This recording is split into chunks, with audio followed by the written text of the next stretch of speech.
We got our first question from a friend of the program, QB Spotlight. He asked a great question. He says, is it too early to talk about the best quarterback rooms overall in 2024? The answer is yes, but of course we're going to do it anyway. The reason why it's still too early and we're kind of approaching this with a little bit of hesitancy is because there hasn't been all the dust settle yet on the transfer portal and where some of these guys are going to end up. Still some big names out there. But from what we can gauge best right now, got a few schools I'm watching here for the best quarterback rooms in the country. Texas feels like the most obvious answer. Now, this is, of course, contingent upon Quinn Ewers doing what it sounds like he's going to do, which is return to Texas for another season. If he does come back to Texas, think about what you have in that room, dude, in the two deep. Quinn Ewers and Arch Manning. I'm not a huge math guy, but from where I'm standing, that's 10 stars, including a quarterback who's been to the college football playoff in Quinn Ewers. We'll see what he does going forward in terms of can they even beat Alabama or Michigan in the national title if they end up beating Washington. And also, he's already been on the road and beat Alabama. So, there's some skins on the wall, ton of talent in that room. You love the fact that Arch Manning more than likely will get to sit another year before he gets the reins from Texas' second year in the SEC. For my money, without a doubt, Texas. If Quinn Ewers comes back next year, one of the best, if not the best quarterback room in the entire country. Now, Oregon, I think, kind of has a similar setup to Texas. And they did it a little bit differently.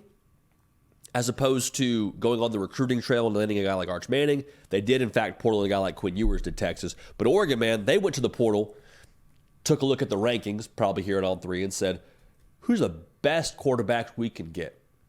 And they did just that. Went after not one, but two of the top three quarterbacks in our transfer portal rankings for us here at On 3. It's Dillon Gabriel and it's Dante Moore. Dillon Gabriel from Oklahoma, Dante Moore obviously from UCLA. And Dante Moore, credit to him, man. 5-star cat from this previous cycle saying, you know what, I think I need a year to sit. I think I need a year to kind of learn the game a little bit, get comfortable where I'm at, figure out how to do this thing to the best of my ability. Nobody better than to sit behind Dillon Gabriel, who's going to his 6th year of college football. So the best way to sum this up for me, we talk about Oregon's quarterback room. You are set for the present in Dillon Gabriel. You're set for the future in Dante Moore. With Oregon pivoting in to the Big Ten, the impact and the emphasis of what you need at the quarterback position, I think, only heightens as the level of competition heightens. I love that Oregon has two of the best in the transfer portal now joining their roster, and I think Dante Moore will be better for it, having sit behind a guy like Dillon Gabriel. One more guy I want to talk about here, one more school I want to talk about here. Alabama, man. Alabama potentially, not potentially, I mean, I guess we're assuming. I'm assuming this because Jalen Milroe already said he's coming back. So unless something wildly unforeseen happens here and Jalen Milroe changes his mind, if they win the national title and goes to the NFL, they will have Jalen Milroe as their starting quarterback, who will be in a lot of conversations around competing for the Heisman Trophy next year. He'll probably be on a lot of those cover magazines for your different outlets, wherever you get your preview magazines at. You'll have a quarterback in Dylan Lonergan, who a lot of people were calling for during the spring and saying, hey, give him a chance, man.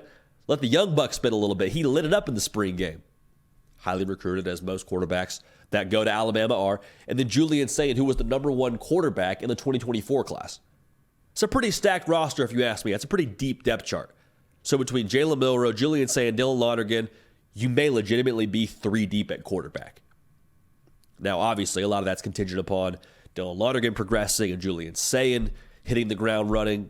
I don't expect all 3 of those guys to play next year, to be clear. It's just still Jalen Milroe's show, but just the fact that you have that kind of talent in that quarterback room, hard for me to sit here today in late December of 2023 and tell you Alabama won't have one of the best quarterback rooms in 2024.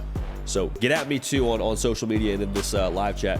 Who do y'all think has the best quarterback room for 2024? Hey y'all, thanks so much for watching. Subscribe to the channel here to make sure you don't miss an episode of The Hard Count. Also be sure to check out other videos on the On3 YouTube channel.